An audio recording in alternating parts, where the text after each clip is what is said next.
مولانا اشرف علی تھانوی رحمۃ اللہ علیہ، ان کا نام ذہنی صحت اور نفسیاتی طریقے علاج کے حوالے سے بہت زیادہ اہم ہے۔ انہوں نے مختلف نفسیاتی طریقے علاج متعارف کروائے اور انہوں نے تقریباً 800 قریب لگ بھگ جو ہیں کتابیں اور رسائل لکھے۔ اور مولانا اشرف علی تھانوی رحمۃ اللہ علیہ 19 ستمبر 1863 کو یو پی ہندوستان میں پیدا ہوئے تھے، اور انہوں نے خانقاہ امدادیہ میں انہوں نے ہزاروں لوگوں کو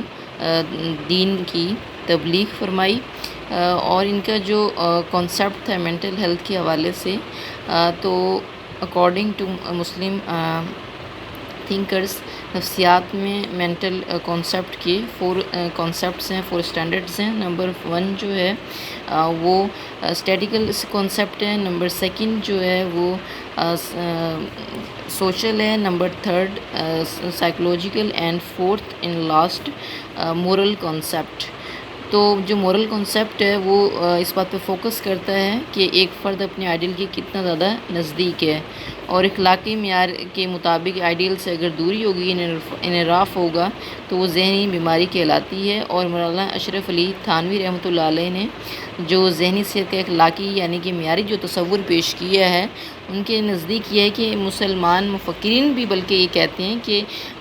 اور ہمارے اسلام میں ہے کہ بچہ فطرت کے قریب پیدا ہوتا ہے اور فطرت کے بالکل مطابق ہوتا ہے، اور جو فرد ہے وہ جسم، ذات اور روح کا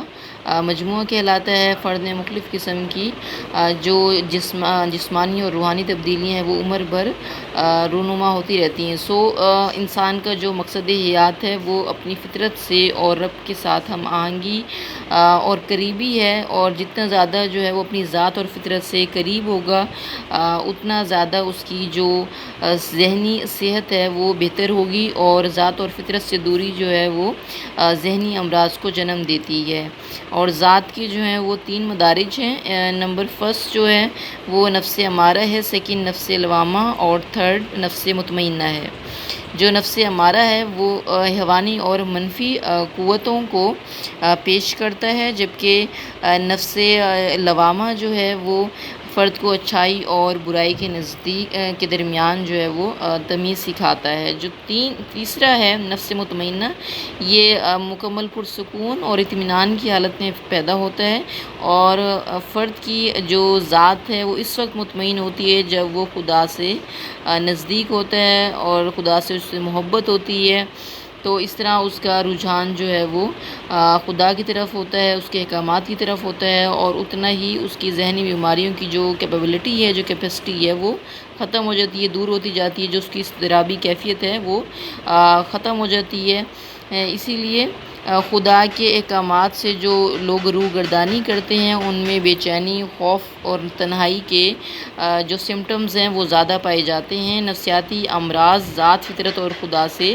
دوری کے نتیجے میں پیدا ہوتے ہیں۔ تھراپیوٹک میتھڈ جو ہے، ڈاکٹر سید اظہر علی رضوی نے نفسیاتی علاج روایت اور جدید رجحانات میں مولانا اشرف علی تھانوی رحمۃ اللہ علیہ کے جو طریقہ علاج ہے اس کی اقسام بیان کی ہیں۔ نمبر 1 جو ہے علاج بذریعہ کتب ہے، اور دوسرا جو ہے وہ علاج بذریعہ صحبت ہے۔ ان دونوں جو علاج ہیں، جو طریقے علاج ہیں، ان سے پہلے کچھ انہوں نے باتیں جو ہیں وہ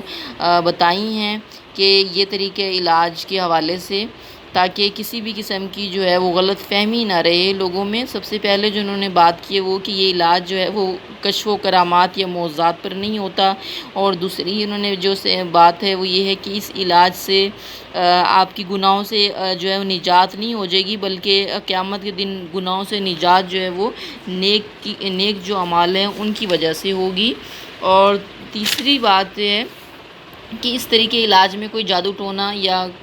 کوئی استعمال نہیں ہوگا، نہ ہی کوئی مالی یا قانونی کوئی فوائد حاصل ہوں گے، اور اس ذہنی امراض کے علاج جو ہے وہ جادوئی رسومات کے ذریعے ہرگز نہیں کیا جائے گا، اور اس بات کی بھی ضمانت نہیں دیتا کہ مریض کے ذہن میں کبھی کوئی برائی کا تصور ہی نہیں آئے گا۔ اور یہ طریقہ علاج اس بات پر بھی فوکس کرتا ہے کہ جتنا زیادہ جو سالک ہے وہ مستقل مزاجی اور مضبوط ارادے کے ساتھ اس علاج میں شامل ہوگا، اتنا زیادہ ہی جو ہے وہ اس کو جو ہے صحت، اس کی ذہنی صحت امپروو ہوگی، اور یہ طریقہ علاج اس بات کی بھی ضمانت نہیں دیتا کہ وہ اپنی نمازوں سے جو ہے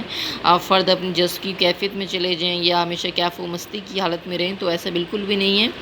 اور سب سے پہلے جو ہے مولانا تھانوی رحمۃ اللہ علیہ یہ معلوم کرتے تھے کہ آیا سالک کا جو مسئلہ ہے وہ اختیاری ہے غیر اختیاری ہے۔ جو اگر اختیاری ہیں تو ان اعمال کی جانچ پڑتال ہو سکتی ہے، جبکہ غیر اختیاری جو اعمال ہیں وہ خدا کی طرف سے ہوتے ہیں، ان پہ جانچ پڑتال نہیں ہے، تو ان کو جو ہے وہ رب پر ہی چھوڑ دے، اس کے حوالے سے متفکر نہ ہو تو بہتر ہے۔ اور تھیراپی سینٹر یعنی کہ خانقاہ پر لوگ مولانا شریف علی تھانوی رحمۃ اللہ علیہ سے اپنے مسائل لکھ کر جب پوچھتے تھے تو وہ آپ ان کے علاج کے لیے تحریری مواد ان کو فراہم کرتے تھے، یعنی کہ کتب وغیرہ بہت ساری پڑھنے کے لیے دیتے تھے کہ کافی حد تک اس سے جو ہے فرد اپنے مسائل کا یا اپنے غیر منطقی کردار اور سوچ کو جو ہے وہ پہنچ جاتا یا اس کا حل اس کو مل جاتا۔ تو یہ تھا علاج جو ہے بذریعہ کتب، اور جو علاج بذریعہ صحبت کی بات کی گئی ہے اس میں جو افراد بہت شدید قسم کی ذہنی مشکلات اور امراض کا شکار ہوتے ہیں، مولانا انہیں خود ہی خانقاہ پہ بلاتے کہ وہ وہیں پر جو ہے صحبت کے ذریعے سے انہیں انفرادی یا گروہی علاج کے ذریعے سے انہیں فیضیاب کرتے، اور مولانا شریف علی تھانوی رحمۃ اللہ علیہ انہیں واعظ و نصیحت بھی فرماتے، نمازوں کے درمیان جو ہے یکسوئی کی مشقیں بھی کرواتے تاکہ انہیں ذہنی اور روحانی جو ہے ان کی صحت بحال ہو سکے۔